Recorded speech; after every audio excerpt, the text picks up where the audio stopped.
बहुत सारी भीड़ देखने को मिल रही है, श्रद्धालु लोग आ रहे हैं। उनसे बात करेंगे क्या कहना चाहते हैं सर। जिस तरह से राघवाचार्य जी महाराज थे, अब उनकी जगह राजेंद्र दास जी महाराज यहाँ पर विराजमान हो गए, क्या कहना चाहेंगे? राजेंद्र दास जी महाराज बहुत बड़े विद्वान, प्रचंड विद्वान हैं, कथाकारक हैं, पूरा विश्व उनको जानता है। तो मैं समझता हूँ यहाँ की पब्लिक को, यहाँ के शिष्यों को वो अपनाएंगे और राघवाचार्य जी का पूर्ण आशीर्वाद उन पे है, बहुत अच्छा रहेगा यहाँ जी। और कुछ? और तो मैं नीम के थाने से राम मंदिर का महंत, विश्व हिंदू परिषद का प्रखंड अध्यक्ष, यहाँ मैं भी महाराज जी का रेवासा दास में शिष्य हूँ। यहाँ आया कम से कम 50-60 हजार साधु संत व पब्लिक 1 लाख के करीब यहाँ थे। खूब जोर का भंडारा, प्रसाद, खूब आनंदमय प्रोग्राम रहा यहाँ। हमारे साथ यहाँ पर है संजय जी शास्त्री, जो एक विद्वान आदमी है। उनसे हम बात करेंगे कि वो क्या कहना चाहते हैं। सर, जिस तरह से आज ये कुंभ देखने को मिल रहा है, इसके बारे में आप क्या कहेंगे? ये कुंभ श्री जानकीनाथ की कृपा से है, और सबसे बड़ी बात यह है कि जगत गुरु राघवाचार्य जी के साकेतवास के बाद ये शेखावाटी का और राजस्थान का सौभाग्य है कि इतने बड़े श्रीमद राजेंद्र दास जी महाराज इस गद्दी पर पीठासीन हुए हैं। इस यहाँ पर पीठासीन होने से, जैसा उन्होंने कहा भी है कि मेरा संपूर्ण जो जीवन मैं मेरी कथाओं को समेटने में लगा हुआ हूँ, अब सारा मेरा ध्यान 2 ही पीठों पे रहेगा, पहला तो मलुक पीठ और दूसरी रेवासा पीठ।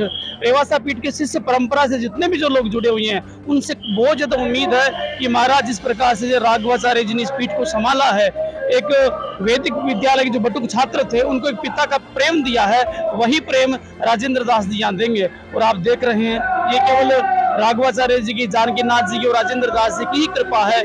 यहाँ धीरेन्द्र दास जी की, धीरेन्द्र शास्त्री जी भी आए हैं और रामदेव जी भी आप बता रहे हैं। कुछ ही देर के बाद हमारे राजस्थान के माननीय मुख्यमंत्री भजन लाल जी शर्मा भी पधारने वाले हैं। राजस्थान का ऐसा कोई भी क्षेत्र नहीं बचा जहाँ के संत यहाँ पर नहीं पहुंचे। वो कहते हैं ना, संत समागम हरि कथा तुलसी दुर्लभ दोय, आज वो देखने को मिल रहा साक्षात। सर, शेखावटी में रेवासा को कोई पहले जानता नहीं था। जो राघवाचार्य जी महाराज जी ने, उन्होंने अत्यंत खूब अच्छी मेहनत करके इस जगह को उजाया है, इसके बारे में आप क्या कहेंगे? ये मंदिर 500 साल पुराना जैसे बता रहे हैं, लेकिन राघवाचार्य जी की तपस्या, राघवाचार्य जी की मेहनत और राघवाचार्य जी का कठोर परिश्रम, जिसके कारण पूरे देश में ये जाना जाने लगा। विशेषकर जब राघवाचार्य जी खत्म हुए उसके बाद में दूर दूर से लोग आए, तो गांव वालों को अचंभा हो रहा है कि ऐसी सिद्धपीठ हमारे यहाँ थी, हम पहचान ही नहीं पाए।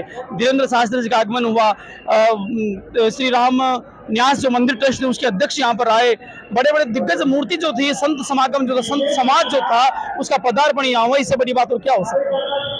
राजस्थान के लिए नहीं, मैं तो ये कहता हूँ हमारे शेखावाटी के लिए, विशेषकर शिष्य परिकर परंपरा जो हम लोग जुड़े हुए हैं, ये हमारा उद्धार हो गया कि शायद हमारा पुनर्जन्म हो गया कि राजेंद्र दास जी के साथ में हमको बैठने का मौका मिलेगा, उनके दर्शन लाभ मिलेंगे और उनकी जो भागवत कथामृत है वो सुनने को मिलेगा। मैं आपको एक बात और बता देता हूँ, भारत के सर्वाधिक पढ़े लिखे, सर्वाधिक विद्वान संतों में यदि कोई है, वो राजेंद्र दास जी एक संत है, जिनका आज पट्टाभिषेक, राज्याभिषेक कहूँ या चादरपोशी कार्यक्रम आज यहाँ हुआ है। और भारत का ऐसा कोई कोना ही नहीं बचा जहाँ के संत हमारे बीच में नहीं पधारे हों। इससे बड़ी बात क्या हो सकती है? वेद विद्यालय जो पढ़ने वाले विद्यार्थी हैं, वो आज अच्छी नौकरी कर रहे हैं, धर्मगुरु जैसी, उनके बारे में क्या कहें?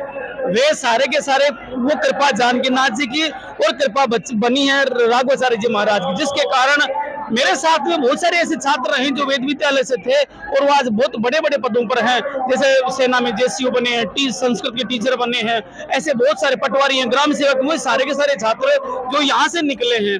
मैं उस दिन को नहीं भूल सकता जिस दिन 30 तारीख को महाराज का साकेतवास हो गया था। वो सारे के सारे बच्चे यहाँ रो रहे थे। रोने का कारण क्या था? क्योंकि उनको पिता का प्रेम, माता का वात्सल्य, वो सब राघवाचार्य जी से मिला था। ये बात है। बहुत बहुत धन्यवाद। Thank you.